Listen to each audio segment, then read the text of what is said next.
3 orang temen lu paling dekat selain istri ya? Ada bang, bisa disebut? Gue nggak nyaman dengan sangat dekat sama orang. Lu apa nggak pernah sombong bang? Pernah gue. Gue ngerasa gue hebat. Bacaan gue juga buku-buku berat. Ada editor baru bro.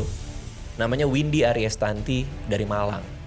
Baru masuk jadi editor di Gagas Media. Nah ini gue ngomong ke dia. Gue nggak mau deh ke Gagas Media dulu.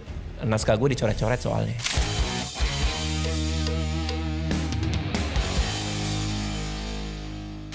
This is the man who needs no introduction. Plain and simple, Raditya Dika.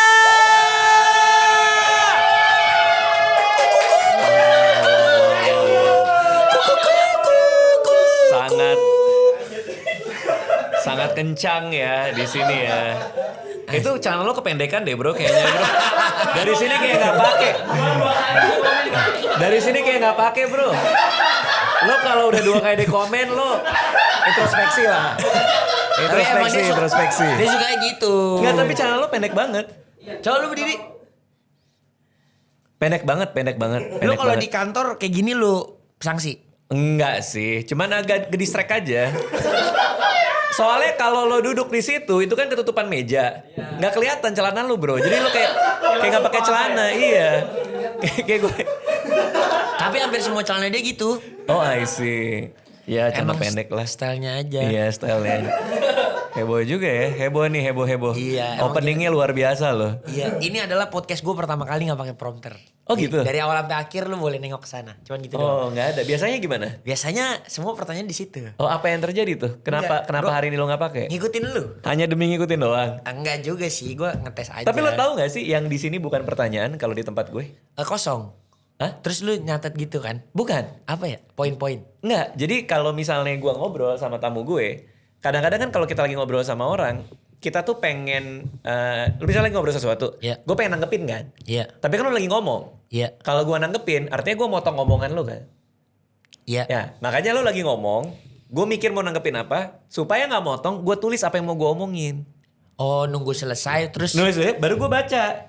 Kalau gini-gini gitu. Oh, jadi lu nggak ada pertanyaannya? Nggak ada, ya pertanyaan, bukan pertanyaan, jadi kayak fakta-fakta orangnya aja. Tapi itu di kertas yang lain, bukan di notebook gue. Oh. Jadi gue nyatet itu, makanya banyak banget orang bilang, gila Raditya Dika sangat menghargai tamunya. Karena tamunya ngomong apa aja dicatat. Enggak sih.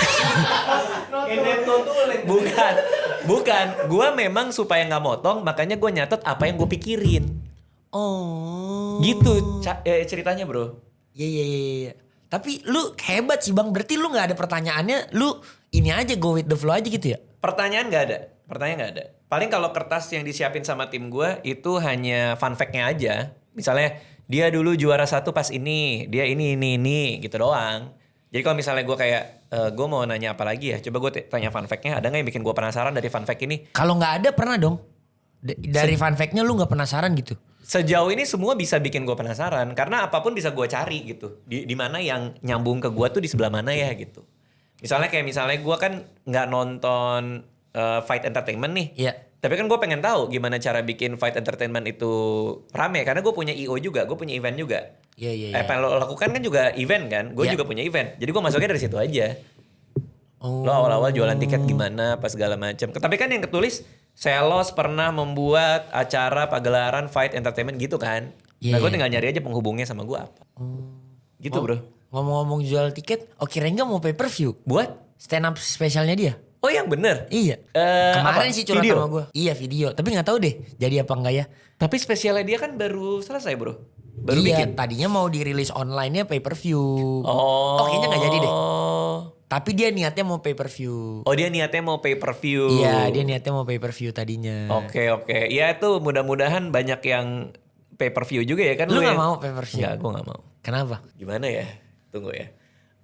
Kalau buat gue stand up itu harus dihadirkan di saat itu juga. Jadi yang namanya stand up comedy itu menurut gue ya. Itu harus seintim itu dan at that moment aja. Kalau gue siarkan secara streaming, apa ya? Ada dua audiens yang gue harus layani gitu. Oh, jadi Ngerti lu gak sih? merasa buat nge-serve online sama nge-serve on the spot tuh 2 hal yang berbeda bang?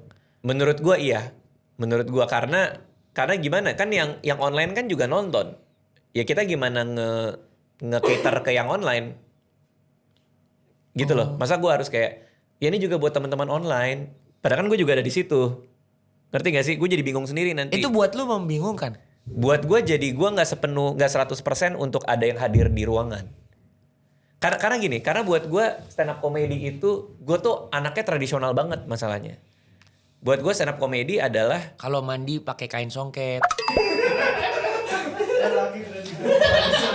Naik tempat tidur ke toilet. Iya. Tari-tarian dulu. Lo Ambil piring, tari piring. lo diam dari tadi mau ke situ ya? Enggak sih. Dia ada nyari dulu tradisional songket ini gue keluarin nih. Kalau buat gue tuh tradisional in a sense bahwa harus di ruangan yang gelap, sempit, ceilingnya rendah. Itu buat gue stand up comedy itu pure-nya tuh kayak gitu. Meskipun gue kalau show ya, kayak nanti kan hari Sabtu ini gue show di UBM nih di Ancol. Itu kan nggak usah di WIN juga. Kan di WIN juga. Gue kan di UBM, itu ceilingnya juga tinggi ya. Ya nggak apa-apa lah kalau mau cater buat 1.000 orang ya udah gitu. Tapi di hati gue yang terdalam gue lebih suka show-show yang intim sih. Makanya show gue nggak terlalu banyak orang sebenarnya. Nggak kayak Panji kan bikin 10.000. Jadi lu gak akan bikin yang kayak 10.000 gitu bang? Gue nggak akan bilang tidak akan selamanya. Tapi untuk hari ini gue bisa bilang gue nggak mau gitu. Gila, ketika lu bilang kayak gitu, ketika lu melakukan itu akan jadi suatu hal yang spesial banget, keren. Enggak ya? Nggak gimana ya? Nggak juga sih, karena gini. Gimana ya, stand up comedy itu buat gue percakapan, Selos. It's a conversation. Makanya lu kalau lihat gue stand up, gue nggak pernah pakai jas. Nggak pernah pakai jas rapi. Oke. Ya kecuali dulu pernah sekali diminta Kompas buat ngisi grand final lah. Itu kan gue sekalian MC. Makanya pakai jas. Tapi gue tuh nggak pernah bikin show sendiri pakai jas, pakai apa. Karena kan gue nggak pernah nongkrong sama orang pakai jas. Oh, menurut lu stand up comedy adalah nongkrong? Buat gue stand up comedy adalah percakapan. Itu percakapan lu dengan penonton. Artinya ketika gue ngomong sesuatu, itu emang bener-bener gue pengen ngomong ke lu dengan kegelisahan gue yang paling tulus. Nah kan gue gak pernah curhat ke orang, ngomong ke orang terus pakai jas kan. Iya. Gue datang ke lu, Selos lu lagi di mana? Lagi di Bekasi. Gue kesana mau curhat, terus gue datang pakai jas komplit. Selamat malam Selos kan. Gak mungkin kan. Selamat malam Selos.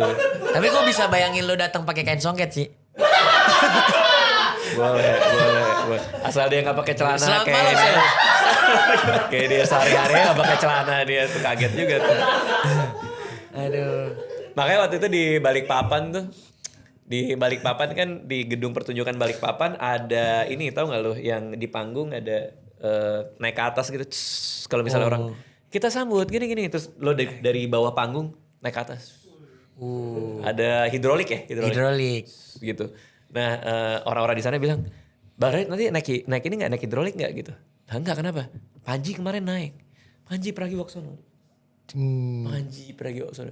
Terus gue bilang, itu terlalu show gue bilang. Gitu ya? Jadi gue dipanggil Raditya Dika dari kanan ke kiri aja udah masuk. Ya malam gini-gini. Baru gue cerita, baru gue ngobrol. Itu satu hal yang menurut gue paling spesial dari lu sih. Gue ada 3 kata sifat yang bisa explain seorang Raditya Dika. Apa tuh? Kata yang paling pertama. Masuk ya ke Death Note nih. Kata yang paling pertama adalah lu effortlessly eksklusif menurut gue. Itu 2 kata lo tau kan? Enggak, gue nulisnya pakai strip gitu. Oh iya. Jadi di hypen ya. Iya. Lu digabungin. tapi sadar itu gak? Effortlessly. Eksklusif. Gini. Si Panji, Ernest dan teman-teman founder pernah bilang gue effortlessly funny. Mereka bilang gitu. Itu benar juga. Gue nggak pernah ngerasa kalau gue. Karena pertama gue anaknya nggak lucu. Aslinya. Sehari-hari. Tadi kita ngobrol di luar juga gitu-gitu doang kan. Maksudnya gue gak lucu dalam kehidupan sehari-hari. Oke. Gue gak kayak Ebel Cobra gitu. Gitu. Gue gak gitu. Pernah ketemu Ebel gak sih? Pernah. Oh, iya.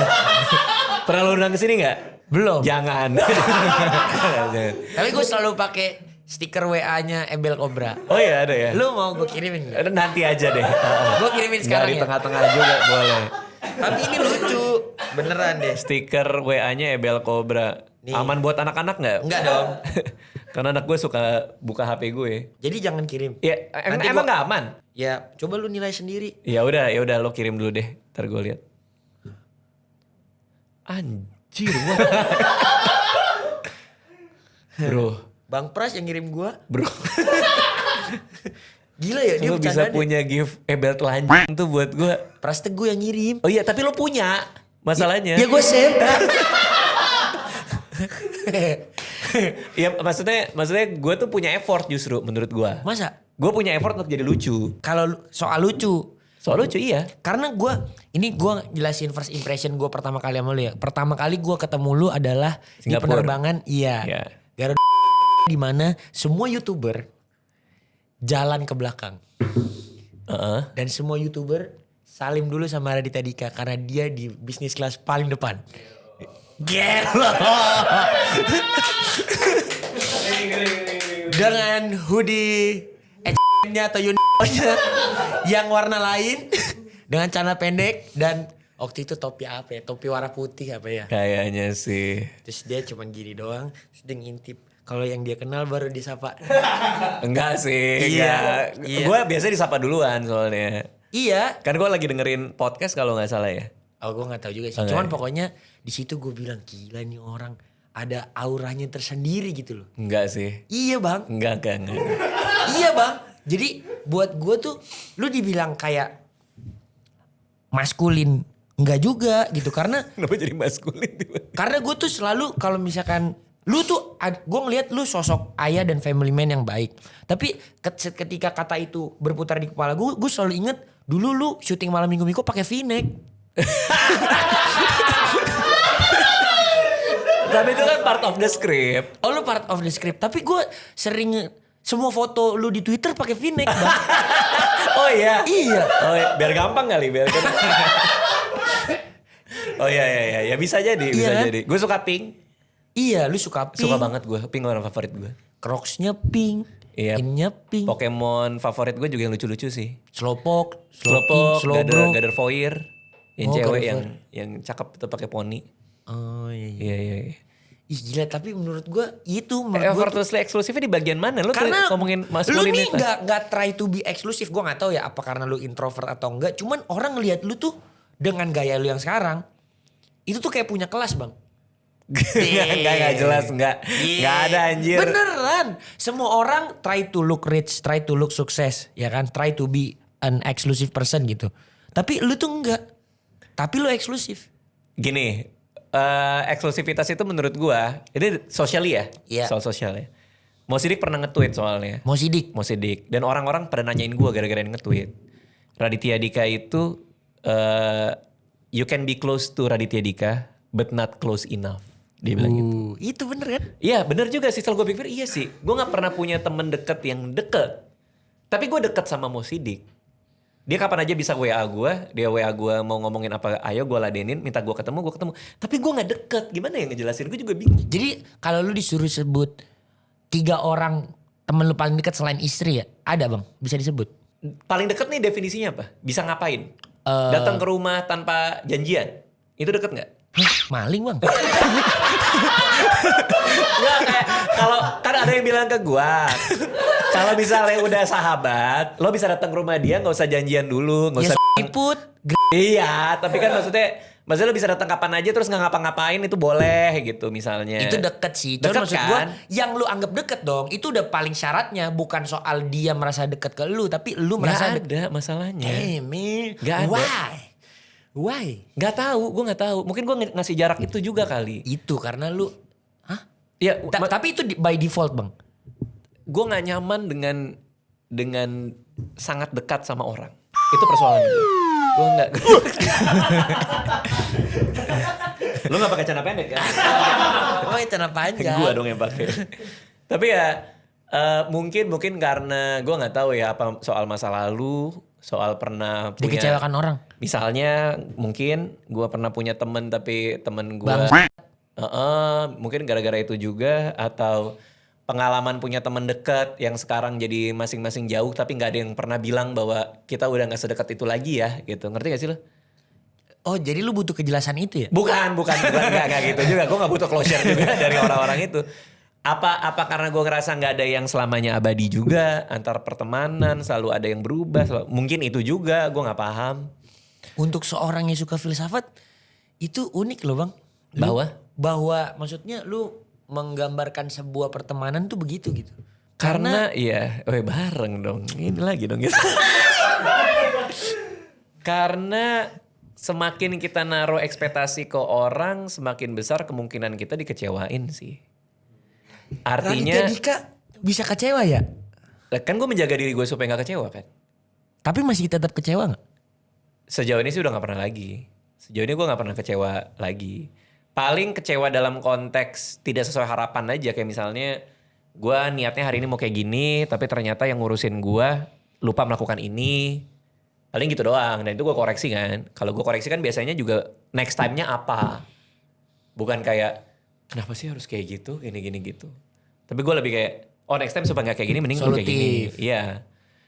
Ya gue gak tahu mungkin itu juga.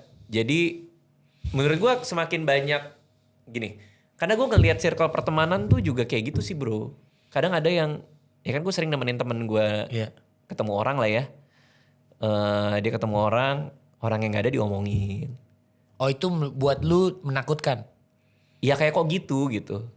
Tapi nanti gue ngeliat lagi dia pergi sama si orang itu. Yang dia omongin. Terus kadang-kadang ada di WA grup mana lah dulu. Si A nih ngomongin si B ini teman kerja lah ya, sama-sama anak industri lah, anak di industri. Si A dapat penghargaan ini, nanti akan makin ini dia gara-gara penghargaan diomongin. Si A ngomongin si B. Tapi ke lu? Di dalam grup. Di dalam grup? Iya. Nah, gue udah gak dalam grup itu lagi, cuma waktu itu diomongin. Oh lu keluar sendiri?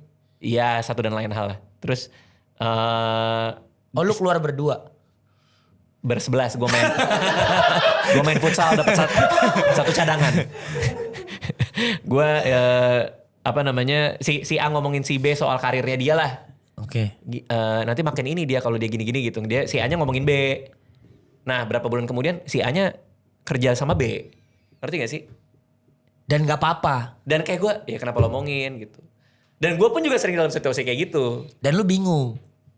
Enggak, kalau gue yang jadi objeknya gue gak apa-apa. Misalnya lu yang diomongin. Ya, sering banget itu yang kayak si Radit tuh orangnya gini. Padahal di situ tuh ada teman gue juga atau ada anak kantor gue atau seorang yang bisa yang kerja bareng gue. Terus anak kantor gue itu atau si orang kerja bareng gue itu ngomong ke gue, "Bang, lu diomongin sama ini." Nanti gue ketemu si yang orang ngomongin gue. Terus ya gue biasa aja. Tapi gue tahu dia ngomongin gue. Cuman di depan gue kayak baik. Oh iya keren. Oh, nah gara-gara itu semua gue ngeliat kayaknya gue jadi susah percaya orang gitu loh. Oh itu respon lu. Jadi itu respon gue. Jadi gue mending gak terlibat dalam hal yang kayak gitu-gitulah. Oh lu jadi malah menjauh. Iya, jadi gue gak punya yang ngasih barrier. Secara gak sadar kali ya. Secara gak sadar gue gak terlalu ngebuka diri itu. Tapi efeknya adalah gue tuh percaya 100% sama istri gue gitu. Gue merasa kepercayaan gue dan companionship gue itu udah dipenuhi sama istri gue. Makanya gue berapa hari sebelum ketemu lo, gue baru bilang sama istri gue, kamu tuh satu-satunya orang yang aku percaya di dunia ini. Mantap. Gue bener-bener percaya dia, gue bisa lihat apa yang dia omong adalah yang dilakuin. Gitu doang gitu. Integritas. Ih seru banget. Terus ada dua lagi. Dua kata lagi yang. Dua kata lagi apa? Dan pakai strip nggak nih? Enggak. Nggak pakai strip. Yang kedua adalah simple. Simple. Okay. Yeah. Yang ketiga adalah deep. Dan benar semua. Yeah. Gila. Tapi gak simpel lagi gara-gara lu bro. Kenapa? Jadi gue kan udah jual semua jam tangan gue. Ini mah gue nih. Ini mah ke arah gue nih. Gue kan udah jual semua jam tangan gue. Nggak ada nyisa satu pun? Enggak. Yang gue punya. Masih nyisa 10 kan? Enggak. Gue udah jual semua jam tangan gue. Yang ada di rumah itu yang orang kasih ke gue. Nyokap gue pernah ngasih gue jam. Adek gue pernah ngasih gue jam. Itu ada di rumah. Jadi gue gak punya jam sendiri yang... Sisa 2. Apa masih ada yang lain lagi yang lo beli? Ada yang lo buat lucu-lucuan lah. Kayak misalnya jam T-Max. Yang sejutaan, 1,5 juta. Yang buat barengan sama anak. Yang ada kartun-kartunnya gitu sih ada. Atau buat ngajar yang G-Shock lucu-lucu warna pink. Kan gue suka pink. Ada. Cuman yang kayak jam serius dalam tanda kutip itu udah gak ada lagi. Tiba-tiba... Bapak Selos ini. WA gue. Bang Radit gue mau beli jam. Merayakan keberhasilan gue. Enggak keberhasilan. Gue mau Achievement. Enggak, gue mau 2025 gue inget lah. Karena dulu tuh gue setiap moment of excellence gue nato. Sampai akhirnya tato gue udah ada berapa belas. Ada nih tato? Ada, cuman hidden semua. Oh wow. Nah ini selain nato. Enggak, terus gue 2020 udah tobat. Karena gue pikir gila kalau setiap gue moment of excellence gue nato. Berapa penuh badan gue gitu. Gokil. Bakal jadi item loh nanti kan. Tato. Kalau sukses terus. Iya. Iya kan jadi salah dikelir. satu orang yang begitu kan Yonglek. Oh iya? Iya. Makanya tato dia banyak Makanya tatonya banyak. Oke. Nah makanya lo beli jam. Terus jadi gue pikir Nanya kayaknya gue. ya gue beli jam deh sekalian. Gue pikir ada nilai investasinya juga. Oke. Lo nanya gue kaget tuh. Anjir, tapi jujur ya. Itu tuh soalnya istri gue baru beli jam juga. Nah gue tuh lagi tergoda tuh. Iya ya udah lama Beli jam ya. apa bang? Adalah pokoknya adalah. Udah lama gue gak punya jam gue sendiri. Karena terakhir kan dibeli Jonathan Liandi kan. Jam gue satu-satunya itu. Di yang Rolex Day-Date 40 itu kan dibeli sama Jonathan Liandi. Bagus banget harganya makanya lu lepas. Waktu itu karena pandemi gue jarang bawa jamnya keluar. Jadi gue kasihan sama jamnya. Gue ngeliat jam itu cuma di kamar gue selama pandemi. Dia gak punya story, gak punya cerita. Jadi gue mau jam ini punya cerita. Berkeliaran lah lo kemana-mana. Berpetualang lah. Lepas dari gue. Biar lo punya story buat diceritain ke orang-orang. Deep sekali. Nah gue jual lah ke Jonathan Liandi. Gue jual ke temen gue jual ke Jonathan. Nah gue kaget banget pas ngeliat itu di tangan dia kan. Kayak, Jo ini jam gue bilang. Oke gitu ceritanya. Maksudnya? Lu gak tahu kalau itu ada di Jonathan Gak Liandi tahu terus. karena gue jual ke temen. Temen gue kan punya toko. Nah temen gue jual ke Jo. Nah terus gue DM dia. Itu jam gue tolong bikin story yang keren ya sama dia. Gitu. Kata Jonathan iya. Itu udah bertahun-tahun yang lalu bro. Kayaknya 4-3 tahun yang lalu. Kemarin gue main padel sama Jonathan Liandi. Kalimat pertama gue pas ketemu dia. Gimana dia? Gue bilang. Anjay. Oh iya baik bang, baik. Jam lu baik. Dia bilang gitu. Oh udah dipakai kemana aja? Ada lagi nih. Gitu jadi gue butuh itu. Nah kita udah gak pandemi. Ya kan? Udah gak pandemi. Sempet punya Panerai manual waktu itu. Tapi akhirnya gue jual lagi segala macam. Akhirnya gue gak pakai jam. Ya udahlah nih pemicunya gara-gara WA terakhir lo. Masa sih gara-gara gue bang? Ya salah satunya lah. Oh kan. iya, stimulus terakhir kali gue terakhirnya bukan dari awalnya. Iya. Tapi cukup besar sih. Terus karena gue ngelihat betapa excitednya elu. Betapa elu sampai harus... kan gue tawarin nih kalau yang ini gimana. Kalau ini gini, gue gini. Wah anjir nih orang... Udah Google nih kayaknya. udah ketemu ChatGPT nih kayaknya nanya-nanya nih. Akhirnya gue kayak... Kok gue kangen ya masa-masa nyari itu lagi. Nyari kayak lu itu. Gue lihat konten lo di toko jam mana tuh. Yang lo datang. Watches Trader. Ini jamnya Raditya Dika nih. Iya, gitu ya kan gitu. iya. Terus gue ngeliat lo di Watch Trader ya. Watch Trader buka jam. Terus gue mikir. Wah dapet diskon nih kayaknya nih. Lumayan gak? Lumayan. Enggak sih gak dapet diskon. Justru enggak. Cuman dikasih best price, cuman gak dikasih diskon. Okay. Nah terus ya gue ngeliat lo gitu. Ini jamnya Raditya Dika nih, Rolex Day-Date Olive gitu. Wah anjir ngerti nih anak nih. Wah berarti dalam. Masa sih? Iya. Karena dalam itu akhirnya gue nyelam lagi bro. Gue nyari lagi. Lihat dong jamnya. Oh ya dan akhirnya gue beli. Akhirnya gue beli. Nih jam gue ini adalah gue kalau beli jam itu sekarang ya. Itu yang manual winding. Oke. Jadi Kenapa? yang dicas dulu gitu kan? Karena harus gue cas dulu. Ini kalau gue nggak kan jam ada yang otomatis kan? Iya. Yang kayak punya lu punya, Rolex lu punya, itu kan digoyangin. Lo pakai aja udah keisi. Karena dia ada bandulnya.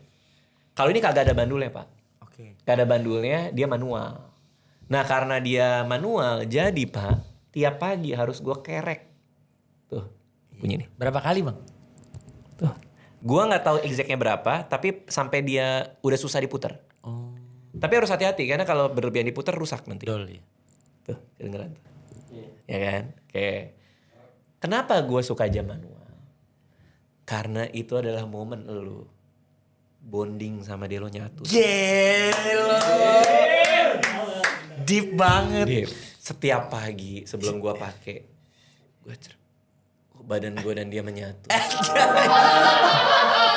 Gila ya, Omnitrix itu. Masuk ke dalam sini. Karena ini kan pakai mekanik kan. Nah, gue dapet yang solid case bag. Oke. Dia tuh ada yang nggak solid juga. Terus ya udah gue putar gini, gue nyatu sama dia. Nah itu bonding gue sama dia tiap hari. Gue suka banget jam manual soalnya.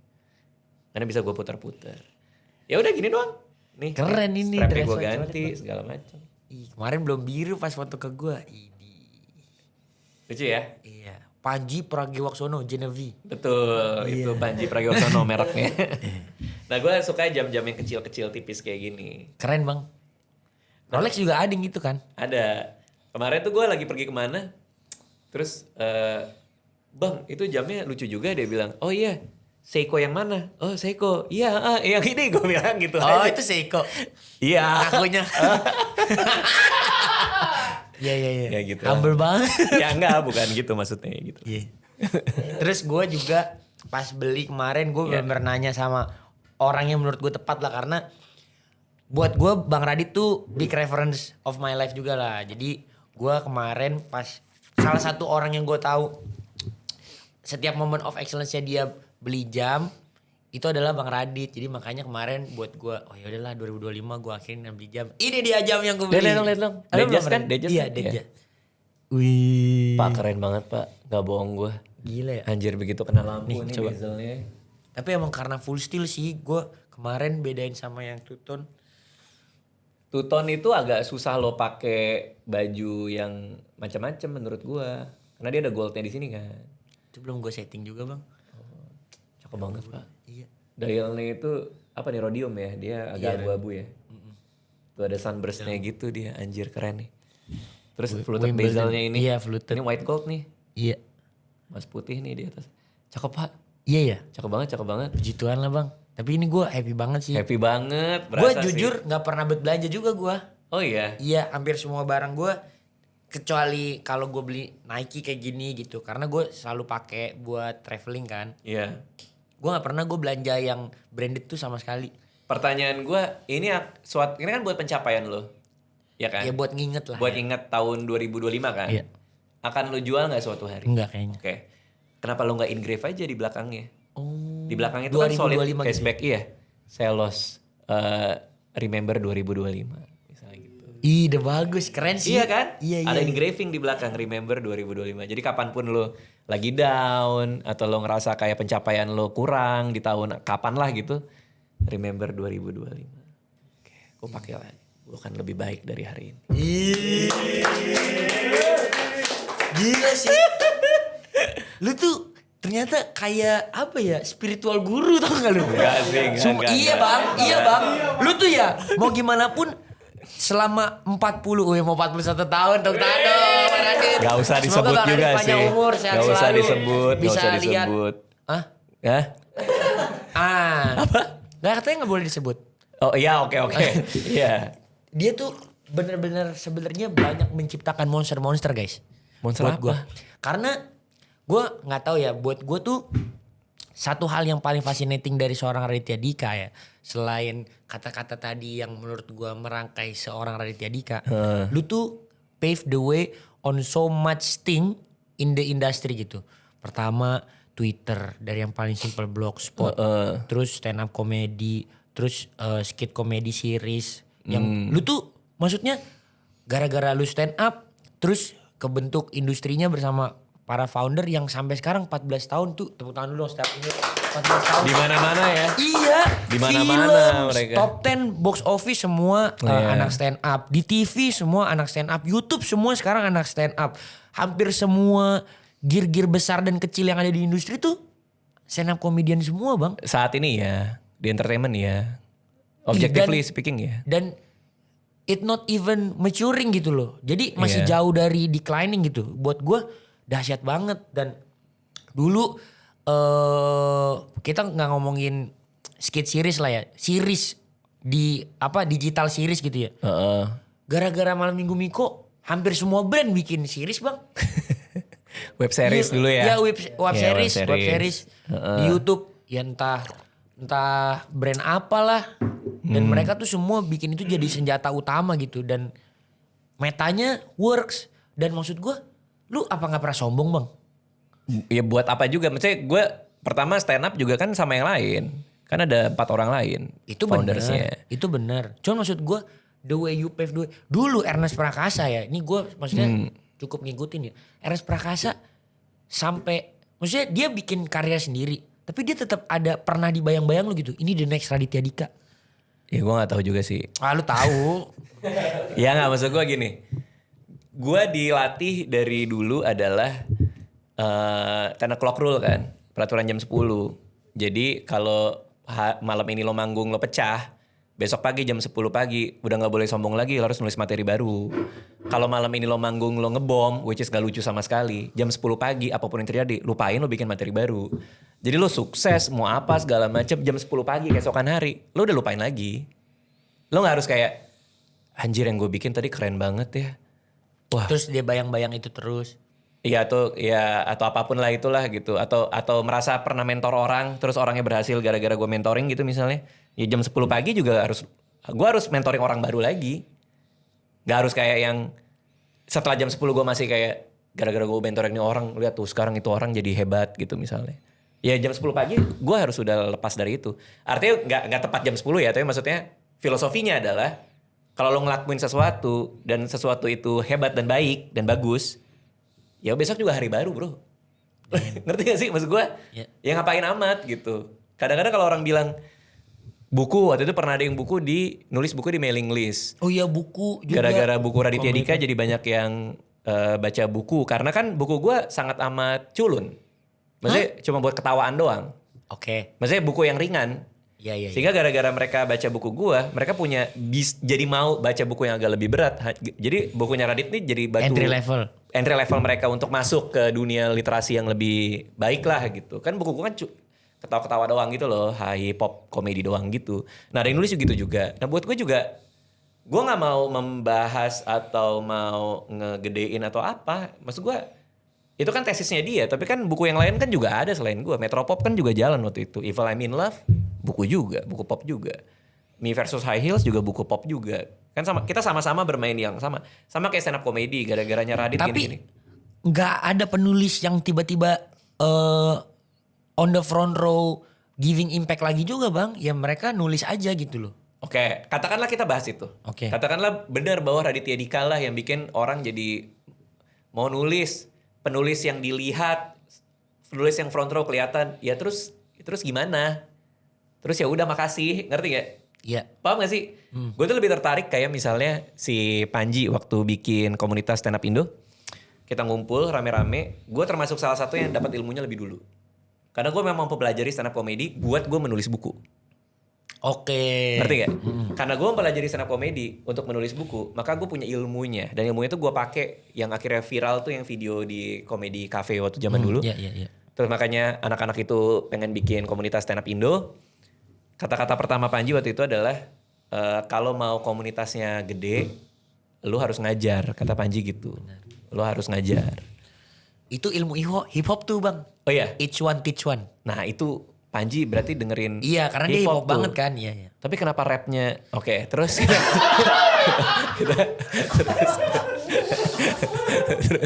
Gue pernah dimarahin lu sama siapa? sama Bang Panji. Lu denger lagu gue yang mana? Di podcast ini juga. Ini respon yang sama. Lu tahu cerita rumah Panji kemalingan gak? Hah? Suatu hari rumahnya Panji kemalingan. Terus ada meja kerjanya dia lah di kamar dia atau di mana gue lupa lah. Pokoknya dia cerita gitu. Rumah gue kemalingan. Kaget banget, gue shock banget. Gue lihat barang apa yang hilang. Di meja gue tuh banyak barang yang hilang. Kecuali CD album hip hop gue. Apa yang dia? Mungkin si maling itu kayak, kayaknya enggak deh. Kayaknya. Malah kalau dia bisa naruh, dia naruh lagi tuh. CD Panji yang dia punya. Tapi ya, sama tadi. Oh ya, si Panji bilang gue harus ngajar kalau mau, edukasinya harus jalan. Makanya kan di Suci pertama gue mentor. Gue mentor sepanjang season itu. Pesan-pesannya gue mentoring. Sampai sekarang pun gue masih jadi mentor di kompetisi Suci. Suca pun juga kayak gitu. Meskipun gak sepanjang dulu ya. Jadi gue percaya bahwa mendingan gue bahas itu. Mendingan gue bahas bahwa ketika Radit lo buka jalan apa segala macam. Iya tapi gue lebih seneng gimana cara ngebukain lebih banyak jalan gitu loh. Ngerti gak sih maksudnya? Iya. ya itu aja gitu. Itu emang gaya gue aja. Purpose. Nggak tahu deh purpose apa enggak ya. Nggak tahu deh. Seneng aja. Karena gue seneng. Lu mau dinilai sebagai orang yang gimana sih bang? Pasti kan ada dong dari semua orang kan. Lu pernah ngerasain diomongin orang A, ngomongin orang B, orang C. Kan pasti ada satu hal yang pas lu denger, oh it is a fulfillment to me gitu. Apa sih bang? Nah masalah itu semua Gak penting buat gue. Oh tapi lu gak pernah dapet validasi yang lu seneng gitu? Enggak. Sama sekali? Senang tapi di 10 o'clock rule gue. Senang hanya saat itu, habis itu selesai. Gue nih show, udah mau 20 show. Hari Sabtu nanti, itu show ke-19 dan ke-20 gue dalam sehari. Gue main siang dan malam untuk show stand up comedy gue yang terbaru, Cerita Anehku. Iya. Itu di UBM di Ancol itu udah jadi banget lah, materi gue udah mateng. Gue main selos, pecah, orang pada ketawa, rame segala macam. Begitu gue balik ke ruangan gue, anak kreatif gue masuk, masih ada yang nggak lucu nggak? Yang nggak lucu yang mana? Lu kayak gitu? Iya. Gue bongkar lagi. Jadi gue nggak kayak, gila tadi lucu banget ya. Tadi tuh Gila lu berarti ya. 40 and hungry ya? Apa tuh? 40 dan Apa? lapar. 40 dan lapar. Iya. Lapar Iya maksudnya nggak ya? karena menurut gue gak semua orang punya itu loh bang. Maksud gue ini ada lagi pertanyaan yang gue nanti mau tanya ya. Cuman buat gue to be successful at one hit tuh kan one thing. Iya. Tapi buat teruji waktu gue gak tahu ya lu sadar apa enggak gitu loh. Buat orang punya karir segila lu gitu ya bang ya. Lu itu tuh ada hal yang buat gue masih harus banyak orang bisa pelajarin gitu. Dan bukan cuman karena ngelihat doang, karena memang tahu apa isi kepala lu gitu bang. Tapi masalahnya ini nyiksa bro. Nyiksa. Gue kesiksa gue. Karena lu merasa gak pernah puas. Karena gue gak pernah merasa ada karya yang gue suka. Itu problem gue. What the fuck? Gak pernah ada. Oke. Gak ada. Buku favorit lu yang lu tulis? Pasti ada. Gue gak pernah baca lagi buku yang gue tulis. Begitu. The most favorite 1-10 ada dong yang nilainya paling mendekati 10. Kita bicara favorit ya. Kita gak bicara nilainya 10 nih. Iya. Bicara favorit. Iya. Ada. Gue suka Marmut Merah Jambu, gue suka. Nah. Cerpen-cerpen gue ada beberapa yang gue suka. Tapi kan suka itu bukan berarti gue menilai itu 10-10 kan. Oke. Gue merasa bahwa masih banyak yang bisa diperbaiki aja. Tapi kalau nanya gue ada yang gue suka, ya pasti ada. Lu dapet ini dari siapa bang? Gak tahu, gue gak ngerti. Orang tua lu ada yang begini juga? Begini tuh gimana Maksudnya stand up comedy? Saya mamanya Raditya Dika. Ngomong-ngomong soal ibunya Radit. Saya penggemar Panji Pragiwaksono. yang hungry juga gitu bang? Nyokap gue dosen. Jadi sistematika itu gue dapat dari dia. Bahwa semua harus terukur, semua harus logis, semua harus ada runutannya. Itu iya, gue dapat dari dia itu. Tapi bahwa kayak harus stay hungry itu enggak gitu. Malah lo ngomong kayak gitu barusan, gue kayak emang iya ya gue hungry. Gue cuman kayak merasa tidak pernah puas aja sebenarnya. Untuk seorang yang udah financially freedom menurut lu pribadi yang itu levelnya tinggi banget menurut gue. Kan semua orang udah tahu ya, bisa lihat lah di podcast lu tentang financial Ya, freedom pensiun tuh apa. dini Ya, udah bisa pensiun gue. dini. Ya kan? Kayak ini Radit ngapain sih? Ngapain apanya nih? Ngapain lagi lu dari 2019? Orang udah punya duit. Itu kan hitungan hungry bang. Itu on subtle level ya. Itu udah level yang paling ininya lagi. Tapi ketika gue ngobrol dan gue baru tahu yang 10 o'clock dulu. Terus lu masih dengan melakukan udah 20 show. Dan lu bilang yang mana yang gak lucu ya. Itu something. Oke. Lo mau tau gak jawaban gue? Apa? Itu bukan hungry bro. Apa? Itu pursuit of happiness. Gue mengejar kebahagiaan. Konsep kebahagiaan menurut Raditya Dika adalah ketika gue melakukannya, gue tidak akan menukar waktu ini dengan melakukan hal yang lain. Karena gue tahu itu ini adalah waktu terbaik yang bisa gue pakai untuk diri gue. Oke? Makanya gue sama waktu gue lumayan strict gitu kan. Meskipun dia nggak datang pas kita syuting podcast ya.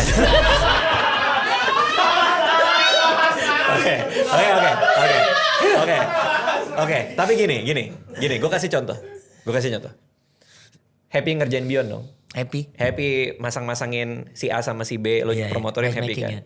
Kalau ternyata tuh duitnya nggak ada. Lo masih mau lakuin apa enggak? Masih. Iya kan? Iya. Itu happiness kan. Artinya monetary motivation. Udah bukan lagi drive-nya. Tapi drive-nya adalah happiness. Karena waktu lo terbatas di dunia ini. Teman gue banyak yang udah meninggal bro. Sekarang gue counting down. Gue ngitung mundur. Gue gak ngitung maju. Lo di umur lo masih ngitung maju. Bentar lagi gue umur 26, 27, 28. Ngapain? Gue kayak, oh sisa hari gue. Bentar lagi gue ulang tahun 41. Angka harapan hidup 65, 70. Oh sisa tahun gue. Gue udah ngitung mundur nih sekarang. Nah artinya kan setiap waktu harus ada nilai utilitas paling tinggi. Nilai kebahagiaan paling tinggi untuk bisa gue lakuin. Ya kan? Nah kayak lo bikin Beyond. Kalau gak dibayar lo juga ngelakuin. Karena lo tahu it's worth my time. Maka kayak gini nih. Kalau ini gak direkam. Gue juga happy bro. Jadi kedatangan gue sekarang ketemu lo juga. Itu cara gue mengutilize kebahagiaan gue juga. Gue bahagia ketemu lo dan ngobrol sama lo. Thank you bang. Yeay. Kecuali celana dia aja. Gue kayak sisanya oke lah. Gitu. Artinya maka pensiun jadi irrelevant. Nggak relevan lagi. Gue udah bisa pensiun 2019 betul. Besok gue udah matiin YouTube gue nggak nyari duit, gue bisa hidup dari dana pensiun gue sampai gue mati, bisa. Tapi gue nggak nyari itu, gue nyari bahagia nggak ya? Gue podcast sama Selos, bahagia nggak ya gue podcast sama dokter ini? Terpenuhi nggak ya rasa penasaran gue ketemu Deddy Corbuzier, gue nanyain soal gimana cara dia ninggalin legacy ketika YouTube dia harus ya dengan dia berangkat tua dan lain-lain gitu. Itu kan memenuhi itu doang bro. Setiap jam, detik, waktu, apakah ini kebahagiaan maksimal yang bisa gue dapetin dengan manfaatin waktu gue gitu doang. Ya Itu kan? gak gitu doang loh. Lah kok gak gitu doang gimana? Lu sampai nyampe ke perception itu dari dulu bang? Dari pertama kali lu, enggak dong? Dari dulu. Oh. Lu lihat podcast Panji sama Aloy, mereka ngomongin gue. Makanya gue baru lihat di FYP gue juga. Lu udah syuting sama Radit? Iya udah syuting sama Radit. Aneh ya dia kata si Aloy, kalau kamera nggak nyala, dia biasa aja. Tapi begitu kamera nyala, tuh dia jadi kayak beda. Dia bilang gitu. Terus kata Panji, itu bukan orangnya beda di antara kamera on atau off. Dia nyari kebahagiaan aja. Kata Panji itu.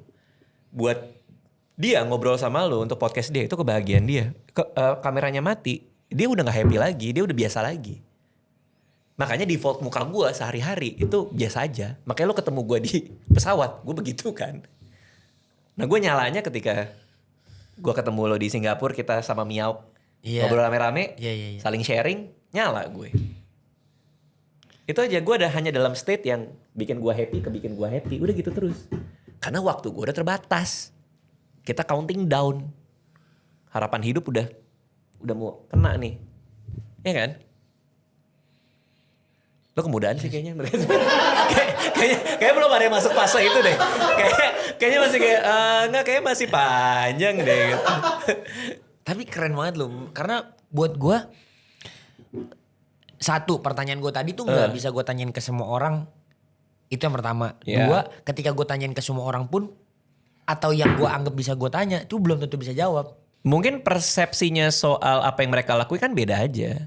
Di umuran gue juga masih banyak yang motivasinya uang, pasti. Meskipun dana pensiun tercapai. Karena uang tuh mengerikan kan. Uang itu satu-satunya barang yang makin banyak lo gak ada rasa puas. Es krim lo bisa makan 10 scoop, abis itu lo memuntah. Iya. Iya kan? Padahal es krim enak. Es krim enak. Lo bisa nonton segala pertandingan tinju selama 2 jam seru. Tapi begitu udah 12 jam lo udah kayak, mata lo udah kayak, anjir gue break dulu deh. Uang itu gak ada limitnya bro. Uang itu dari 1 juta ke 2 juta lo udah terpenuhi, 100 miliar ke 200 miliar terpenuhi, sampai mau 500 miliar nggak akan ada habisnya kan. Uang tuh semengerikan itu. Nah ada orang yang motivasinya karena mau nambah duit terus, ada meskipun udah dana pensiun tercukupi. Kalau buat gue sesimpel gue pengen utilize waktu terbaik gue aja gitu. Oke, tadi kan dari otak ke dalam ya bang. Gue pengen lihat dari lu dalam diri lu keluar. What do you see in a person? Apa yang lu lihat dari orang-orang tuh, apa yang lu lihat? Kan lu ada yang orang lu ajak ngobrol doang. Yeah. Itu one thing. Ada orang yang lu ajak ngobrol terus lu mau mentorin dia. Ada orang yang lu rasa lu ngobrol, lu happy ngobrol sama dia. Betul. Ada orang yang lu happy kalau lu sharing sesuatu sama dia. Karena kan gue ngelihat lu adalah orang yang gak mau ngutang. Kalau misalkan you see something in a person, terus gue harus ngomong ya gue ngomong. Betul banget. Iya. Atau kayak. Bener banget. Nah itu tuh what do you see in a person gitu. Apa yang lu lihat? Nomor 1 tuh values. Nah valuesnya apa? Soal integritas. kejujuran, itu apa values-nya. Jadi kalau values-nya sama, biasanya gue lekat. Values yang paling atas buat gue adalah willingness to grow. Kalau orang yang mau tumbuh, itu lengket pasti sama gue. Nah ini konteksnya bisa macam-macam. Dari kita berteman, dari kadang tuh abis podcast tuh ada aja tamu yang kayak keluar terus ke sofa gue yang di luar tuh kayak, bang mau nanya-nanya dong, ayo nanya-nanya. Gue happy banget gitu. Jadi biasanya sih values-nya tuh sama apa enggak. Nah ada yang dari awal aja udah kayak secara values udah gak sama. Kayak misalnya kita kerja bareng, udah nanti kita naikin aja harga ini, tapi nanti kita ambil ini. Nah itu udah gue kayaknya enggak. Itu kan karena soal integrity kan. Ya sebenarnya sih lebih ke itu aja. Atau yang ngomongin orang. Gue paling gak bisa ngomongin orang kalau gue. Lagi ngumpul-ngumpul, tahu gak sih kemarin tuh gini gitu. Oh gue paling gak bisa kalau ngomongin. Kalau dipraktekin pakai gaya boleh gak gitu? Enggak dong. Kalau ngomongin doang gak bisa. Harus ada gerakan. Harus ada wayang. Enggak. Kalau ngomongin orang gitu, itu udah gak values buat gue. Itu aja sih. Oke. Terus jadi dari semua, karena sebenarnya ya bang ya, kalau gue nggak kayak, gue jujur banget, salah satu model podcast, bukan model podcast ya, kayak tamu-tamu yang mau gue undang itu sebenarnya similar banget sama apa yang lu udah undang. Kalau gue nggak ada kayak keinginan untuk kayak oke, tapi gue ada kewajiban dulu, gue harus promo fight ini semua segala macem. Podcast gue kurang lebih, ya gue pengennya tuh undang neurologis. Emang iya? Iya gue jujur, sumpah. Jadi makanya buat gue something that is fascinating karena I really grow up, you really grow up on me gitu. Karena tanpa lo sadari aja kan bukan maksudnya. Tanpa gue sadarin karena memang di banyak fase hidup gue dari gue SD kelas 6 ya, gue nontonin lu. Ngeliatin lu nge-tweet apa, terus FIFA manager lu udah sampai mana. Football manager. Iya, football manager lu udah sampai mana. Itu tuh you really grow up on me gitu. Terus buat orang yang selalu ngaku dia adalah orang yang introvert. Betul. Terus berevolusi punya podcast yang ngobrol sama semua orang. Dan gue tahu lu tuh adalah orang yang effortlessly eksklusif. Dan maksud gue gini, gue yakin gak semua tamu lu itu lu yang mau undang. Pasti ada yang orang kreatif lu juga yang mau undang. Dan maksudnya pasti ada lah yang value-nya gak nyampe gitu sama lu gitu. Bener dong? Values ya? Iya. Oke. Itu gimana caranya lu survive bang? Untuk kayak oke, gue introvert, ini orang udah gak nyambung nih sama gue, terus oke, gue akan tetap ngobrol gitu. Nah untungnya tim gue itu kalibrasinya udah jadi sama gue. Oke. Jadi tim gue tuh tahu kalau ini gue mau, ini tuh enggak, ini tuh nyambung sama Bang Radit itu enggak. Jadi tim gue tuh udah terkalibrasi. Nah tapi ya ada aja misalnya katakanlah ada 1-2 yang gak matching ya, secara values atau apapun itu. Tetap gue akan selalu hargai dia datang ke tempat gue gimana pun juga gitu. Ya pasti gue akan bilang makasih udah mampir. Dan gue telusuri rasa penasaran gue setulus-tulusnya gitu. Apapun yang dilakuin, mau kita anggap itu nggak cocok nih value-nya, ya udah tanyain rasa penasaran kita aja. Kalau mau ya tanyain soal itu. Kenapa sih lo ngelakuin ini? Kenapa sih kayak gini? Jadi tanpa judgement sama sekali. Karena orang udah datang aja kan udah effort ya buat dia ya. Iya. Kan nggak mungkin kita malah jadi kayak gak asik nih orang nih ini gitu sih maksud gue. Cuman lo kenapa mau ngundang dokter-dokter atau neurologi segala macam? Lo ada rasa penasaran inherent yang seperti apa? Gua semenjak gua berhubungan dengan Fight ini. istri gua itu satu fight secara psikologi, secara cara berpikir, dan kenapa gua hari ini ngobrol sama lu tentang ini? Iya. Itu karena gua di 2022 gua tuh devoted apapun yang gue pelajarin itu kalau bisa nyambung tentang otak. Oh gitu, Iya. neuroscience. Iya, neuroscience dan Wow. lain-lain supaya gue bisa ngerti cara kerja orang berpikir gitu loh. Karena menurut gue itu adalah satu hal yang membantu. Karena waktu itu ketika gue berhubungan sama bini gue dan gue udah mulai kayaknya memang berhubungan dengan seorang istri, ya apalagi kayak ada yang berantem semua segala macam. Itu tuh bukan hal yang mudah gitu. Jadi kita harus ngerti cara dia berpikir, by reference-nya tuh gimana, terus kayak cara dia merespon, gimana caranya kita merubah bersama-sama. Jadi buat gue, dan itu ngebantu karena waktu itu pernah sampai bini gue kan ke psikolog, dan gue menurut gue kayaknya gue udah absence nih di bagian dia bisa cerita sama gue kenapa dia Oh langsung insecure tuh? nggak insecure, Kok kamu cuman ke gue psikolog jadinya gitu? devoted, gue pelajarin otak Oke. deh gitu. Dan itu ngebantu hubungan gue, dan menurut gue ketika gue ngebedah cara lu berpikir ya, itu ngebantu gue banget, dan gue yakin akan banyak orang yang ngebantu, karena kan banyak orang bahkan berhenti bergerak cuman karena orang dengerin kata purpose aja udah jiper. Iya. Ya kan, anjir gue purpose-nya apa ya, gue ininya apa ya. Terus kayak ketika dia berhubungan orang kan, kayak untuk orang yang sesantai lu aja ternyata normal loh buat kasih barrier ke orang gitu-gitu. It is a human thing to do gitu. Iya, meskipun disadari atau nggak disadari ya. Iya.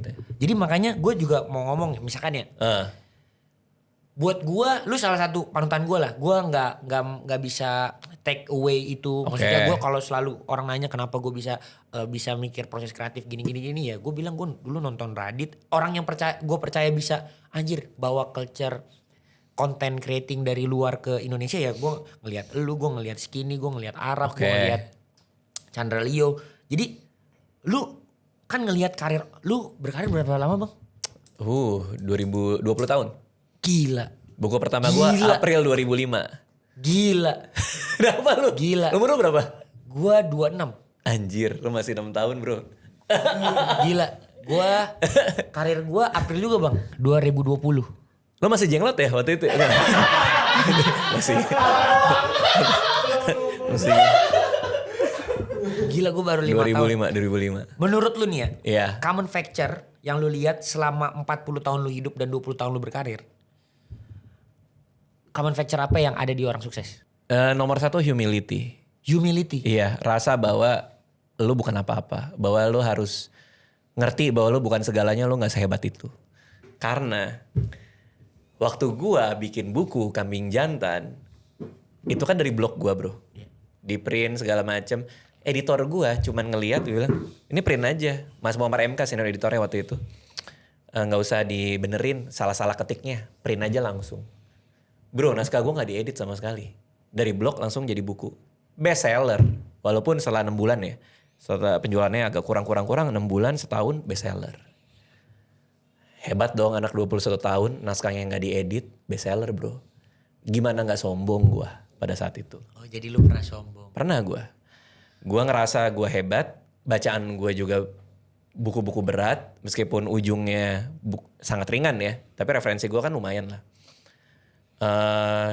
Gua mau nulis buku kedua, judulnya Cinta Brontosaurus. Gue tulis, gue datang ke penerbit gue, ke Gagas Media. Gue ngasih naskah itu. Nah referensi gue tuh namanya ada penulis luar, esais namanya David Sedaris. Jadi gaya tulisan gue tuh sebenarnya formatnya kayak dia. Ada editor baru bro, namanya Windy Ariestanti dari Malang, dari Brawijaya kalau nggak salah. Dari baru masuk jadi editor di Gagas Media. Gua kan udah dia ini apa namanya? Editor buku. Apa tuh? Fresh grade dari Brawijaya. Ya pokoknya dia baru masuk lah. Oh, ya, dia baru masuk ke Gagas Media. Gue kan sama Gagas Media udah duluan bro. Udah bestseller juga. Gue kasih naskah gue Cinta Brontosaurus. Gue kasih draft 1 gue jebret. Terus dia baca. Dia coret-coret sama dia pakai bolpen merah. Terus ini masih harus dibenerin kata dia gitu. Terus gue terima kan. Gue penulis bestseller. Lu bilang gitu? Enggak, dalam hati gue. Gue penulis bestseller. Dicoret-coret apa segala macam. Nah ini gue ngomong ke dia, ke Gagas Media. Gue gak mau deh ke Gagas Media dulu, naskah gue dicoret-coret soalnya. Gue bilang gitu ke Gagas Media bro. Anak 21 tahun, bestseller kan. Lampu nyorot tuh pak, ke mata pak. Pulanglah gue ke rumah. Bete gue. Udah kalau Gagas Media gak mau ya udah deh. Ntar gue cari penerbit lain lah, apa segala macam gampang lah gitu. Udah segala macam. Berapa minggu kemudian, gue lagi di rumah lagi main PS. Main PS, tumpukan naskah itu ada di situ kan. Gue buka-buka aja, gue baca-baca. Coretannya dia, itu bener semua. Oh ini kalimat pertama gak efektif. Oh ternyata penjelasan gue tuh bertele-tele. Dia coret 1 paragraf, oh bener juga ya, ini cerita bisa lebih maju kayak gini. Gue tutup, gue telepon Gagas Media. Gue minta Windy Ariestanti ngeditin buku gue dong. Terus diedit sama dia. Dan dia jadi editor gue. Panjang banget sampai buku yang terakhir gue. Sampai 2018. Nah bro. Ketakutan gue adalah. Kalau gue melewatkan Windy Aristanti lagi di hidup gue. Gue takut banget. Gila. Gue takut banget ada orang bilang, ini gak bagus. Lo tahu apa lo? Ternyata beneran gak bagus. Jadi pedoman gue adalah mending satu Windy Aristanti bilang itu jelek daripada itu terbit 100.000 orang bilang itu jelek. Jadi itu humility yang gue rasain. Gue berubah menjadi seniman yang jauh lebih baik gara-gara orang itu. Satu orang itu, si Windy Aristanti. Dia ngasih gue bacaan ciklit, bacaan buat cewek apa segala macem. Bacaan kosmopolitan yang soal perempuan-perempuan berkarir. Awal-awal kan gue ini baca buku pop. Apa kayak gini kan. Terus dia bilang, jadi pembaca tuh gak boleh picik, dia bilang. Gak boleh picik? Gak boleh picik. Hanya karena sebuah karya itu laku dan tidak sepinter apa yang kita pikir, bukan berarti karya itu karya yang jelek. Dia bilang kayak gitu. Itu ngerubah gue lagi. Dan di proses perjalanan gue pendewasaan gue di situ. Untung gue cuman setahun gue ngerasa bahwa gue segalanya dan gue hebat. Cuma setahun doang. Nah dari situ setiap apapun yang datang ke gue bilang itu jelek apa segala macem, gue pasti ladenin. Dan makanya gue keluar dari show gue, ketemu kreatif gue nanya yang gak lucu di mana. Karena gue nggak mau momen di 2005 itu terulang lagi. Dimana gue nggak tahu itu jelek, tapi gue kepedean. Lo harus punya Windy Aristanti lo bro. Gelo. Semua orang harus punya Windy Aristantinya dia. Itu sih, jadi itu momen dimana kalau pertanyaan lo adalah Common factor. common factornya, common valuesnya adalah humility tadi, kerendah hatian, ketahu dirian, bahwa lo tuh nggak sehebat itu. Makanya gue seneng belajar sama lo, gue seneng belajar sama yang lain-lain, karena pasti selalu ada yang tergantikan kan, selalu ada yang lebih baru. Gue seneng sama anak-anak komik yang lain, gue suka mentoring, karena buat gue kalau orang lain sukses ya malah lebih bagus gitu. Gue seneng lihat orang sukses kalau gue, karena kalau dia sukses gue bisa belajar gitu loh. Jadi gue bisa nelpon, bisa nanya. Dan gue sering kayak gitu. Terakhir gue sama Jahian, nelpon Jahian.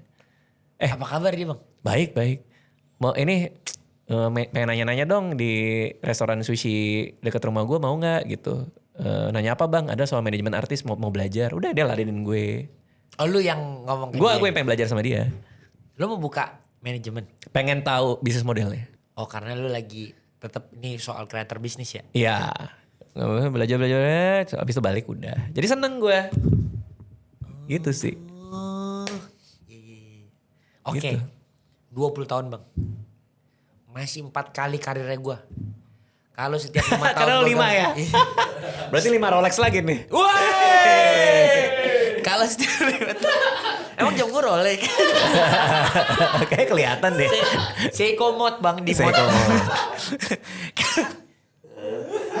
Kalau misalkan, oke itu tadi kan yang lu lihat dalam orang sukses gitu ya. Iya.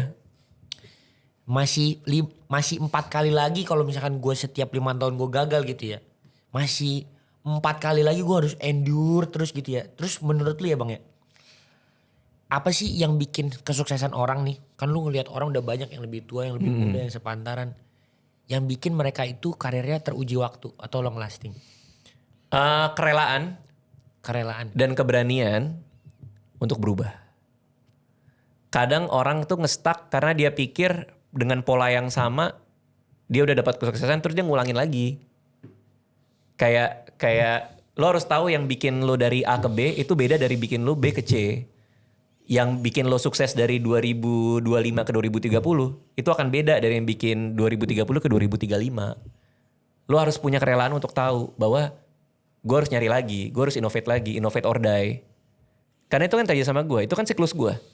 Siklus gue 5 tahun di Twitter, abis itu gue 5 tahun di film, abis itu gue 5 tahun di stand up, sekarang gue lagi di podcast di YouTube lagi. Jadi kerelaan untuk tahu bahwa nggak selamanya lu bisa bermain dengan cara yang sama dan hasilnya sama. Oke. Nah orang kadang kecewanya di situ. Kemarin bisa segala macam. Yang disalahin apa? Industri. Oh selera masyarakat platform berubah algoritmanya. Orang Indonesia nggak siap dikasih kayak gini. Damn, itu paling sering gue denger itu. Iya kan? Orang, which is kan itu yang lo pay per view lo itu kan dulu kan. Tapi kan lo ngedobrak itu kan. Nah artinya kerelaan itu, apapun yang lakuin selos, kalau tahu bahwa lo akan stagnate atau plateau nanti, jadi melandai nanti, lo harus punya willingness untuk tahu apa yang salah dan berubah gara-gara itu aja gitu. Nah buat gue itu menyelamatkan gue.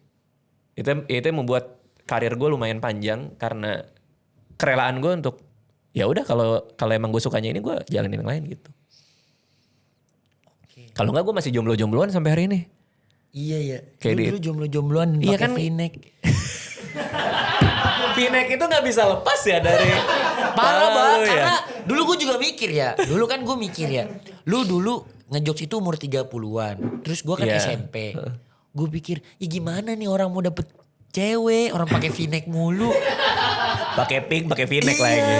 Jadi gue mikirnya gitu. Iya.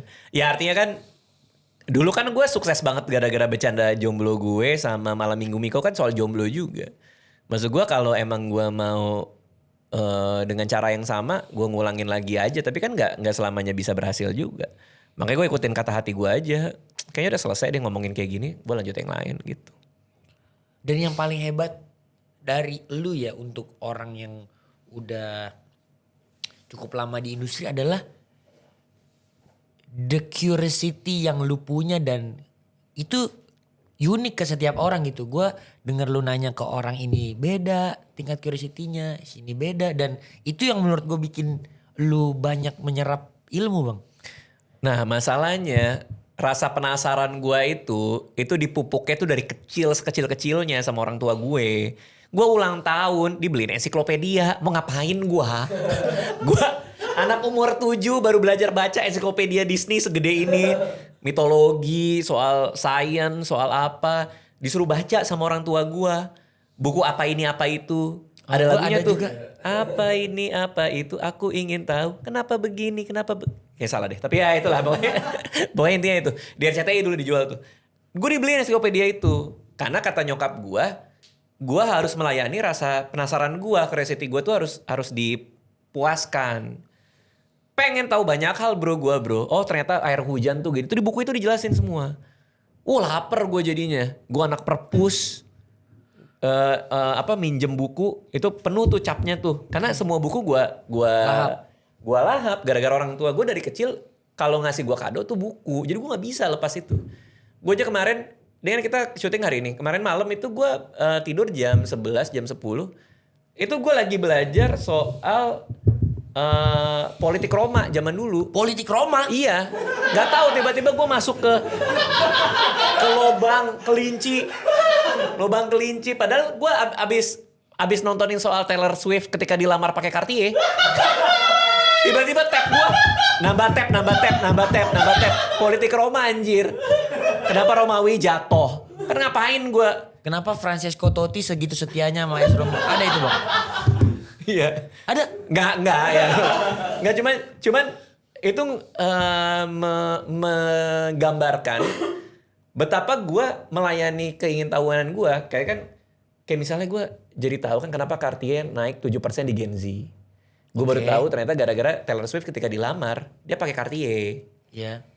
Situ kan pakai Cartier. Akhirnya gue nonton. Karena nonton di sebelah itu ada video-video yang lain tuh. Video-video yang lain tuh kayak misalnya kenapa kok luxury goods turun sekarang ini dan Gen Z itu pada kemana?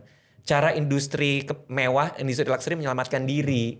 Belajar lagi gue soal itu tentang ekonomi Eropa. Kenapa ekonomi Eropa itu kok makin lama makin turun? Kenapa makin sukses sebuah negara? Semakin negara itu orang-orangnya nggak mau punya anak. Kenapa itu bang? Ya karena beban ekonomi, karena waktu, karena bahwa orang-orang negara itu merasa mereka punya pilihan bahwa secara tradisional mungkin gak usah diikutin juga gak apa-apa karena gue udah tereducated gitu. Itu argumennya di video itu. Masuk ke Eropa, baru ke politik dunia, baru masuk ke Roma, baru nanti biografi Genghis Khan anjir. Dulu gue ngefans banget sama Genghis Khan. Bukan cara dia ya. Dari mulai Temujin kan, dia kan lu Temujin nama itu. Namanya Temujin dulu bang. Iya kan namanya kan? Iya. Iya tentang Genghis kan gue jadi belajar juga. Dia Kenapa? kaget gak sih pas ketemu Jin? Oh Temujin. Wow. Udah terus bang? Artinya gue ngasih ilustrasi ke lu betapa gue meladeni gue pengen tahu ini ya. Hanya karena dari kecil gue juga digituin sama mak gue. Baca ini, pengen tahu ini. Bro, dari umur 7 tahun gue 7 tahun dikasih tahu bahwa banyak hal di dunia ini yang bisa lo pelajari gitu loh. Kan gue nggak kuliah film bro, gue nggak dari IKJ, penyutradaraan kagak ada tuh. Bikin gue malam minggu Miko, gue bikin layar lebar. Dan lu main, dan lu ngedirect. Iya itu kan sama dari buku. Gue kan belajar, gue Dan belajar. lu nulis.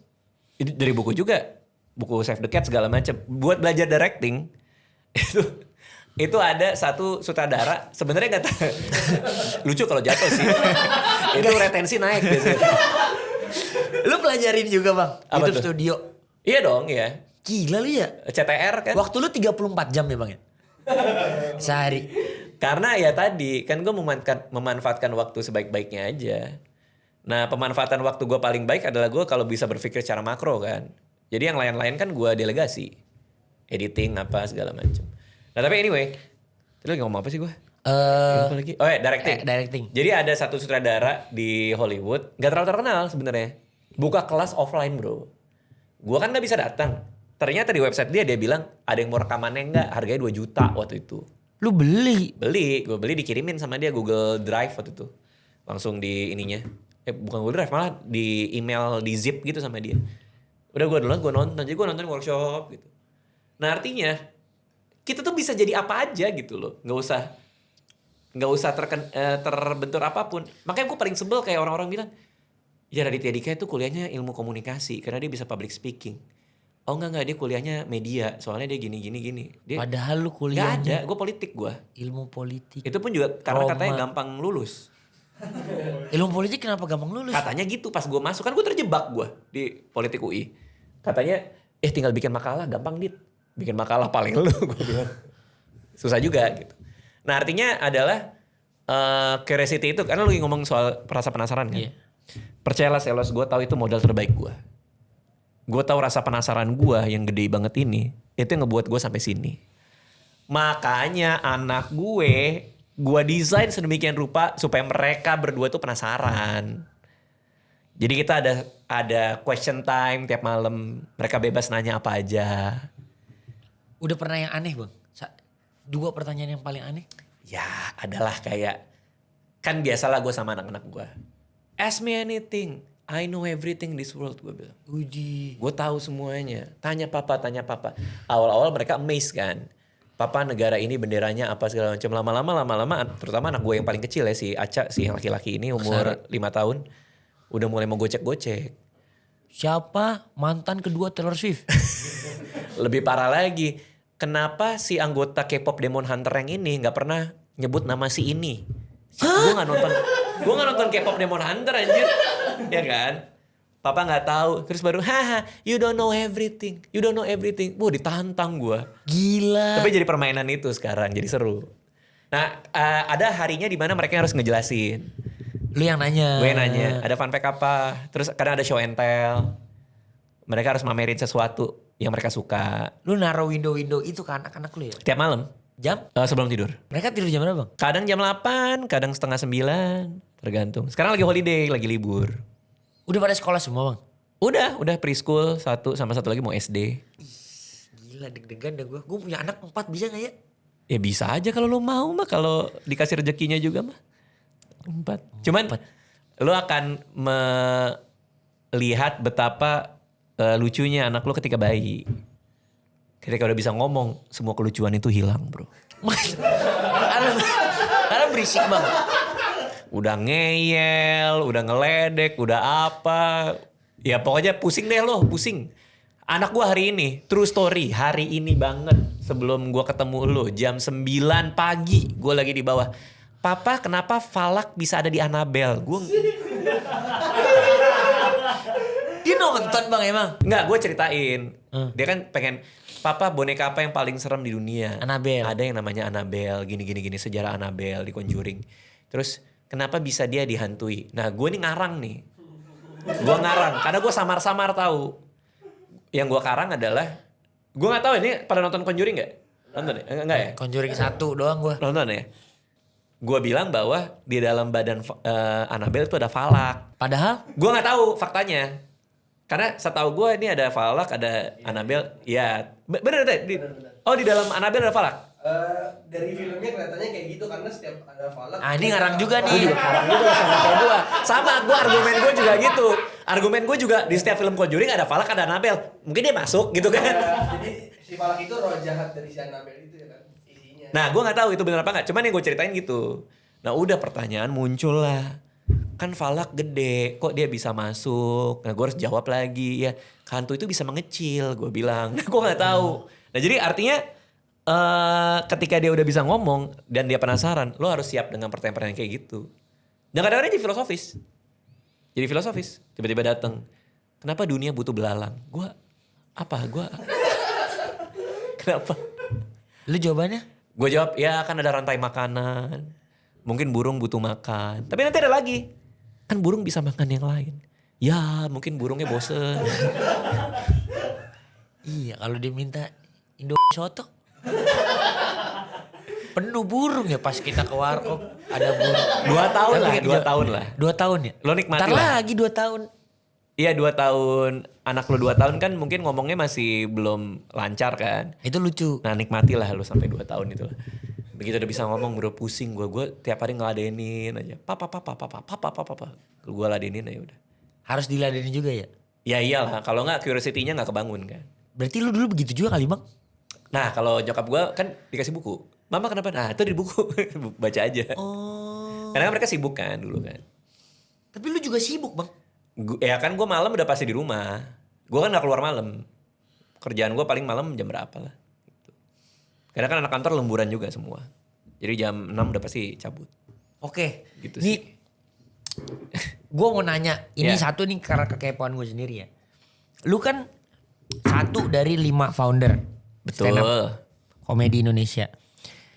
Di sana apa yang terjadi sekarang di stand up Indo itu by design atau enggak? Apa nih maksudnya? Menjamurnya mereka ada di mana-mana. Oke. Yang terjadi di Indonesia sekarang dengan stand up komedi ada di mana-mana. Iya. Di mana-mana itu maksudnya masuk ke industri atau Masuk. banyak komunitasnya gede atau apa nih? Komunitasnya gede kan satu. Oke. Menurut gue kalau gue track back ya, pas lagi stand up Indo menjamurnya, pas gue tahu lah ya ada Suci ada Suca.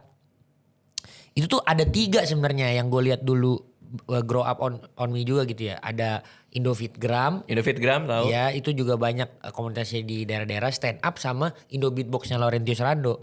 Tahu lagi. Iya zaman Dan itu. yang long last sampai sekarang itu kalian. Dan menurut gua itu gimana caranya dengan founder 5 orang, 5 Lima isi orang. kepala yang berbeda. Terus tiba-tiba bisa punya komunitas yang long lasting 14 tahun terus ada di mana-mana gitu. Menurut gue values-nya, share values yang kita punya tuh sama. Kita suka grow, kita suka tumbuh. Kita suka ngeliat orang sukses. Kita suka, nggak tahu ya. Kok bisa Makanya- pas ya 5-5-nya ini ya, gue juga bingung. Panji kan mimpi terbesarnya dia membuat stand up comedian punya karya kan. Iya. Sedangkan Ernest kan pengen utilize teman-teman stand up comedian dengan masukin di ininya dia, di film-filmnya dia. Kalau gue emang senang aja gue ngeliat orang sukses kalau gue. Kalau gue bisa bantu ya gue bantu. Gue mentoring ayo gitu. Nah gue gak tahu kok tiba-tiba bisa punya sama. Kan si Rian juga kan di animasi ya. Meskipun dia lebih banyak di animasi sekarang. Isman kan dia ada kan. Dia kan dia ada kan. Dia ngopi kan. Gak Isman dia juga banyak kok. Dalam nangkap Pokemon. Ya masing-masing punya porsi artinya. Nah, ke pertanyaan lo adalah, ini by design gak sih stand up comedian ada di mana-mana? Kalau by design mungkin nggak ada yang nyangka suatu hari di chart top 10 film Indonesia tuh banyak stand up-nya tuh nggak ada yang nyangka. Gue bisa jamin itu. Ketika kita berlima sepakat bikin komunitas stand up Indo di Kemang hari itu, nggak ada satupun orang yang nyangka. Rian Adriandi, sutradara film terlaris sepanjang masa di Indonesia. Dan animasi lagi. Dan animasi, nggak ada yang nyangka. Sekarang agak lain dua, mau ngejar Rian, jadi nomor 1, kan dua-duanya duduk depan gue. Nggak ada yang nyangka. Gue aja, gue tuh sebenarnya founder paling pesimis. Lu? Iya, di meja itu. Karena si Panji bilang, pulang dari sini, berapa minggu lagi kita bikin show yuk di Rolling Stone Cafe. Oke. Show stand up comedy. Oh ayo gue bilang. Tapi berbayar. Gak ada orang yang mau bayar buat nonton stand up comedy Ji. Gue bilang. Ngapain orang Lu bilang bayar gitu? duit? Gue bilang gitu. Pasti bisa. Bisa beneran. Sekarang gue tour, gue jualan. 20 kali stand udah? up. Iya. 10.000 tiket gue jual. Panji 10.000 tiket juga di Indonesia Arena. Jadi artinya gue sebenarnya yang paling, kalau pertanyaan lo kan, by design nyangka pun enggak termasuk gue yang paling gak nyangka. Yang lain tuh big dreamer menurut gue. Panji tuh gimana gak big dreamer banget. Iya. Dahsyat Mengejar dia. mimpi ke New York. Sampai habis tuh rambut pala dia. Stres bang. Iya. Enggak. Nah Ernest apalagi?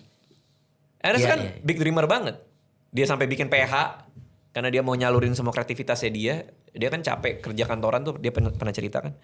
Tapi ya artinya gue yang paling males. Paling pesimis. Dan paling ayo aja itu gue sebenarnya. Nah jadi kita gak ada yang nyangka. Terutama gue. Kalau nyangka komunitasnya tersebar mungkin iya. Gue bisa jawab iya. Karena itu kita sudah plan. Oke. Bahwa di Indonesia itu komunitas harus banyak. Kalau komunitas mau banyak, maka harus ada regenerasi. Kalau mau ada regenerasi harus ada yang rela untuk ngajar. Itu kita udah merencanakan. Ada di mana-mana. Pak, dan struktur ada presidennya segala kan juga disusun dari awal. Oke. Ada presiden stand up Jadi Indo. sebenarnya menuju ke sekarang tuh inisiasi another inisiasi yang dilakukan terus Sama sampai anak stand up akhirnya Indo. iya. Heeh. Yang akhirnya jadi sampai kayak sekarang gitu. Iya, menurut gua karena kerelaan teman-teman untuk saling bantu sih. Iya. Lo ada- lihat deh anak stand up deh. Bener. Guyup banget. Interdependent. Iya, lengket. Iya. Mereka tuh lengketnya lengket banget. Iya. Dan mau bantu. Kemarin gue ketemu Rais Marasabesi. Lagi main ke kantor gue. Mau kemana Is? Mau kombut. Nah kombut juga istilah yang kita populerin juga kan. Maksudnya kita coba bawa ke sini kan. Komedi buddy itu. Iya komedi body. Bahwa tiap orang bisa nanya soal komedi ke teman-teman sesama stand up comedian. Nah teman ini juga bisa bantu. Jadi dari awal value-nya juga udah guyup. Udah bareng-bareng. Gila sih. Menurut gue gila sih. Emang ngeri sih. Ngeri. Gue ngeliatnya Terlalu juga ngeri sih. Kayak gila nih komunitas solidnya solid banget. Hebatnya hebat banget gitu sih. Ngeri bang. Dan maksud gue kalian tuh hampir ambil andil di semua lini yang bisa dibahas di bumi ini. Selama masih bisa dikecap pakai mulut, politik, Iya. Bola. film, bola. Komentator kan. Gila, everything. Gila Podcast banget. si Pras kan berseteguh. Gila banget bang. Dan menurut gua Matrix itu tuh satu sama lain saling bikin you can do it gitu. Iya. Terlalu gila menurut gua. Raim Laude stand up comedian menang AMI anjir. Iya sih. Itu Raim Laude stand up comedian bang. Iya. Suca dulu gue juriin. Oh. Raim Laude itu stand up comedian menang AMI. Menang AMI. Stand up comedian menang AMI. Gila sih bang. Apa nggak kaget? Gila. Gue kayak anjir Raim keren banget. Tahu nggak kuncinya di mana? Di keresahan. Kami itu biasa untuk jujur dengan keresahan. Jadi lo jujur di lagu. Lo resah lo jujur di podcast. Lo jujur lo resah di film. Film itu kan acting adalah kejujuran. Lo merasa bermain sebagai apa? Lo rasain dan sejujur-jujurnya jadi karakter itu. Ya itu kan kita pelajarin. Dan gak ada yang lebih ngeri daripada lo harus ngelawak depan banyak orang modal cuman satu mikrofon kan. Benar. Kan sense harus dibangun jadinya. Lo harus tahu kapan lucu kapan enggak kan jadinya. Jadi kan makanya berat banget kalau stand up comedian udah jadi, itu pasti udah ngerti timing, sense. Karena dia digembleng di panggung sendirian, bro, nggak ada yang nyelamatin. Lu begini, mau ngapain lu? Mau ngapain? Kita sambut selos, mau ngapain? Iya kan? Ya artinya gemblengan panggung itu yang ngebuat kita tuh punya sense untuk jujur, sense untuk mana yang lucu mana yang enggak. Kayaknya itu sih. Sama humility-nya, egonya ditekan. Gak boleh ada yang songong. Gila banget sih. Oke bang, ini Siap. 2 pertanyaan terakhir. Yang ini sebenarnya yang terakhir akan lu keluarkan buat orang sih. Kalau dari lu sendiri, ini gue nggak tahu ya, lu sering mungkin ditanyain, cuman Iya. dari semua pelajaran yang tadi 1 jam kita udah ngobrol, apa sih pesan lu untuk generasi muda yang lagi pengen doing it gitu loh? Iya. Apa bang? Buat gua nomor 1 adalah bikin aja. Karena selesai lebih baik daripada sempurna menurut gua. Karena semua orang tuh pengennya bikinnya perfect. Perfection itu bisa didapat dari ketika lo udah bikin lo tahu mana yang salah. Nah jadi hidup gua tuh pursuit of finding my magnum opus. Yang which is gue gak pernah punya. Makanya gue bikin mulu. Gue gagal lebih baik. Bikin mulu, gagal lebih baik. Nah buat teman-teman di luar yang pengen mulai ya. Mungkin ngeliat Selos bikin podcast. Kapan bikin podcast? Nunggu ini jadi nih. Lu bikin aja udah. Gak usah mikir, gak usah apa. Bikin aja. Kayaknya itu yang paling penting sih. Kebanyakan orang takut kan? Ya. Tapi kan nyesal lebih parah daripada takut ya. Jadi Bener. Jadi mending lo lakuin aja. Gak ada yang nyangka kan Beyond sampai segede ini kan. Iya. Tapi kan lo ngelakuin. Kan di luar kan enak. Bisa ngeliat. Terus dengan berbagai macam cara. Bikin alasan sendiri kan. Pantes Selos bisa. Soalnya dia orangnya ini. Selos bisa. Di TikTok udah gede duluan. Selos kan enak ya ngelindungin diri kita dari yang kayak gitu-gitu kan. Jadi ya buang aja semua itu. Terus mulai aja sih. Dan kalau pakai celana jangan terlalu pendek. Tuh. Yang terakhir. Karena nge-distract aja. Iya. Lu sih merah mukanya bang. Nge-distract. Lebih ke ungu sih tapi ya udah. Terakhir bang, Iya. setiap orang yang ada di Impact Driven Legacy Podcast ini biasanya selalu ngasih pesan untuk dirinya sendiri 5 tahun lagi. Ini time capsule-nya. Oh time kapsulnya. Iya, jadi ya memang ya siapa tahu nanti kita ada podcast lagi 5 tahun lagi, kita lihat lagi gitu. Oke. Jadi Ini gue ngomong ya. 5 tahun lagi. Oke. Halo Raditya Dika, 5 tahun lagi yang lagi nonton ini. Mudah-mudahan masih di YouTube-nya Selos belum dibeli MTech ya. Kan gak tau siapa tuh MTech mau buyout. Kasih gak kalau MTech mau buyout? Apa perusahaan gue yang Ini pribadi? Impact Driven Legacy podcast ini. Ya nanti dulu lah ya. Kan 5 tahun lagi. Iya. 5 tahun lagi. Radit 5 tahun lagi lo akan nonton podcast ini. Terus lo akan nonton dari awal. Dan lo akan berpikir, gila bagusan Rolex yang baru nih si Selos nih. Gitu. Kan 5 tahun lagi baru. Iya, amin, Kan amin. gue bandingin sama yang sekarang. Oh iya. Tapi ya intinya apapun yang lo lakuin tetap happy aja. Ini buat Raditya Dika yang di masa depan. Itu aja sih. Itu dia Raditya Dika. Thank you guys for watching. Stay safe, stay healthy, tetap sehat dan tetap waras. Dan buat kalian semua happy holiday. Ini adalah podcast terakhir di tahun ini. Terima kasih bang udah jadi penutup Siap. tahun yang sangat luar Sama-sama. biasa buat Impact Driven Legacy Podcast. Terima kasih buat kalian semua yang nonton. Stay safe, stay healthy. Dan pokoknya wish you guys a great year next year. Mantap, let's go! Bentar, jangan di skip dulu. Jangan lupa itu ditonton video-video yang ada di situ ya. Tolong diklik karena pastinya nggak kalah bagus. Sama satu. Jangan lupa. Apa Los? Subscribe. Terima kasih.